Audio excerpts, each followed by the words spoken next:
আসসালামু আলাইকুম। আমি সাথীস কিচেনে আপনাদের আরও একবার স্বাগত জানাই। আজকে আপনাদের সাথে শেয়ার করব শিং মাছের ঝোল রেসিপি।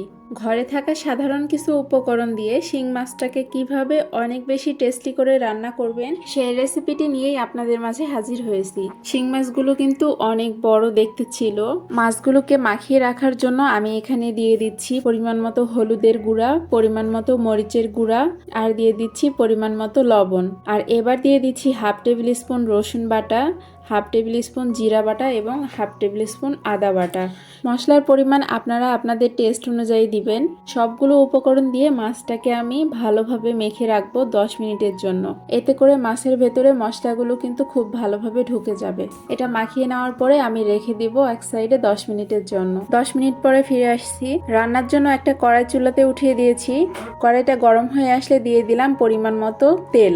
তেলটা গরম হয়ে আসলে কড়াইয়ের মধ্যে দিয়ে দিচ্ছি 1 কাপ পরিমাণ পেঁয়াজ কুচি। পেঁয়াজটাকে তেলের মধ্যে নেড়ে চেড়ে গোল্ডেন ব্রাউন কালার করে ভেজে নেব। পেঁয়াজের মধ্যে আমি 2টা কাঁচামরিচ চিড়ে দিয়ে দিলাম। কাঁচামরিচ দিলে রান্নার কিন্তু টেস্টটা অনেক গুণে বেড়ে যায়, তাই আমি চেষ্টা করি সব তরকারি রান্নাতেই 2-1টা কাঁচামরিচ ব্যবহার করতে। পেঁয়াজের কালারটা কিন্তু প্রায় গোল্ডেন ব্রাউন হয়ে আসছে। এবার আমি আগে থেকে মশলা দিয়ে মেখে রাখা মাছটাকে দিয়ে দিব। মাছটা ঢেলে দেওয়ার পরে তেলের মধ্যে কিন্তু 1 মিনিটের মতো মাছটাকে আমি নেড়েচেড়ে ভেজে নেব। আলতোভাবে মাছগুলোকে ভাজতে হবে, বেশি কিন্তু নাড়া যাবে না। মাছগুলো একটু ভাজা ভাজা হয়ে আসলে আমি এর মধ্যে দিয়ে দিচ্ছি 2 কাপ পরিমাণ পানি। এই মাছগুলোতে ডিম ছিল, ডিমগুলো এখন দিয়ে দিলাম। আর এই পানিতেই কিন্তু মাছটা পুরো সিদ্ধ হয়ে যাবে। পানিটা দেওয়ার পরে আমি হালকা নেড়ে চেড়ে দিলাম। এরপর আমি ঢাকনা দিয়ে রান্না করব 3 মিনিটের মতো। মাছটা কিন্তু রান্না করতে হবে মিডিয়াম টু লো হিটে।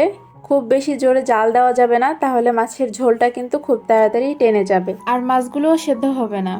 4 মিনিট পরে আমি ঢাকনাটা খুলে নিচ্ছি। আর এই যে অবস্থা মাছের। আর এ পর্যায়ে এখন দিয়ে দিচ্ছি সামান্য পরিমাণে মটরশুঁটি। মটরশুঁটিটা দিলে কিন্তু মাছটা খেতে আরও দারুণ লাগে। মটরশুঁটিটা দেওয়ার পরে আমি মাছগুলোকে হালকা করে একটু নেড়ে দিলাম।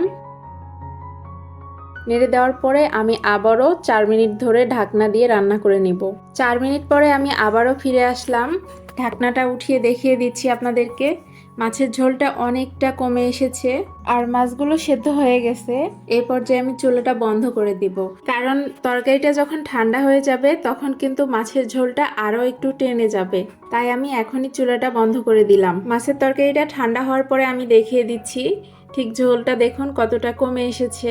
আপনারা কিন্তু বাসায় এভাবে মাছটা রান্না করে দেখবেন। মাশাআল্লাহ, তরকারিটা দেখতে যেমন সুন্দর হয়েছে খেতেও তেমনই টেস্টি। আশা করছি আমার আজকের রেসিপিটি আপনাদের কাছে ভালো লেগেছে। আর রেসিপিটি ভালো লাগলে অবশ্যই একটি লাইক দিবেন আর চাইলে চ্যানেলটি সাবস্ক্রাইব করে নিতে পারেন নিত্য নতুন আরও রেসিপি দেখার জন্য।